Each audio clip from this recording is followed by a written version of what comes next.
सातारा इथं 99व्या अखिल भारतीय मराठी साहित्य संमेलनाचा आज समारोप झाला। ज्ञानपीठ पुरस्कार प्राप्त गुजराती लेखक रघुवीर चौधरी प्रमुख पाहुणे म्हणून उपस्थित होते। उपमुख्यमंत्री एकनाथ शिंदे, स्वागताध्यक्ष शिवेंद्रराजे भोसले, भरत गोगावले, शंभूराज देसाई आदी मान्यवर या कार्यक्रमाला उपस्थित होते। मराठी केवळ आपली भाषा नाही तर आपली ओळख आहे, अस्मिता आहे, ती टिकली पाहिजे, वृद्धिंगत झाली पाहिजे, ही आपली सामूहिक जबाबदारी आहे, असं उपमुख्यमंत्री एकनाथ शिंदे यावेळी म्हणाले। समाज माध्यमावर मराठीचा वापर वाढत असला तरी तिचं व्यावसायिक महत्त्व वाढण्याची गरज त्यांनी यावेळी अधोरेखित केली। माध्यम नाही आहे, भाषा ही आपली अस्मिता आहे, भाषा ही आपली ओळख आहे, भाषा आपला अभिमान आहे, भाषा हेच आपलं अस्तित्व आहे। आणि म्हणून तुमची भाषा जर संपली तर एक दिवस तुमचं अस्तित्व देखील संपेल, हे आपण लक्षात प्रत्येकाने घेतलं पाहिजे।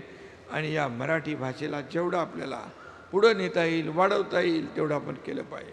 तिचं व्यावसायिक महत्त्व टिकवून ठेवायचं असेल तर साहित्य, चित्रपट, नाटक अशा सर्व माध्यमांतून आपण मराठी भाषेला मोठं केलं पाहिजे।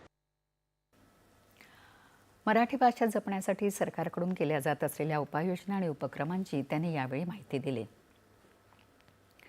भाषेच्या संवर्धनात साहित्य संमेलनं महत्त्वाची भूमिका बजावतात।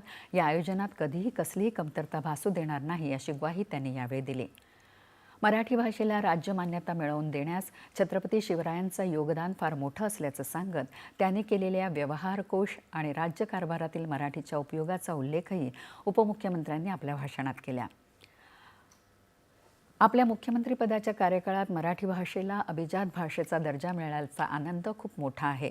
त्याचप्रकारे जय जय महाराष्ट्र माझा याला राज्यगीताचा दर्जा मिळाला याची त्यांनी आठवण करून दिली।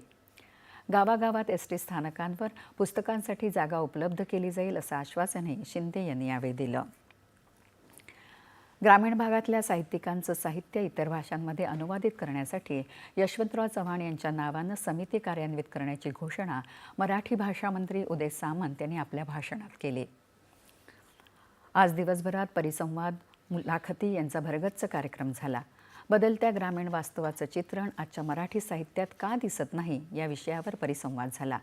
ग्रामीण भागाचं भौतिक वास्तव बदललं असून त्याच्या अंतरंगात पोहोचून भाषा, तर्क यांचा योग्य मेळ साधत चित्रण होणं गरजेचं आहे आणि वाचकांपर्यंत पोहोचावं यासाठी प्रयत्न होणं आवश्यक असल्याचं मत निवृत्त पोलीस अधिकारी आणि साहित्य अभ्यासक भूषणकुमार उपाध्याय यांनी व्यक्त केलं। शाहू पाटोळे लिखित अन्न हे अपूर्ण ब्रह्म या पुस्तकावर परिचर्चा झाली। दलित लेखकाने दलित खाद्य संस्कृतीचा आपल्या साहित्यात उल्लेख केला, मात्र त्याविषयी सविस्तर लिहिलं नाही। यामुळे आपण हे पुस्तक लिहिल्याचं पाटोळे यांनी सांगितलं। ज्येष्ठ संपादक गिरीश कुबेर यांची मुलाखतही आज घेण्यात आली। आज प्रसारमाध्यमांना उत्तरदायित्व उरलेलं नाही, ही वस्तुस्थिती असल्याचं परखड मत त्यांनी मांडलं। माध्यमांनी आपलं काम चोखपणे करणं अपेक्षित असल्याचं ते म्हणाले। समारोपाचं भाषण संमेलनाचे अध्यक्ष विश्वास पाटील यांनी केलं।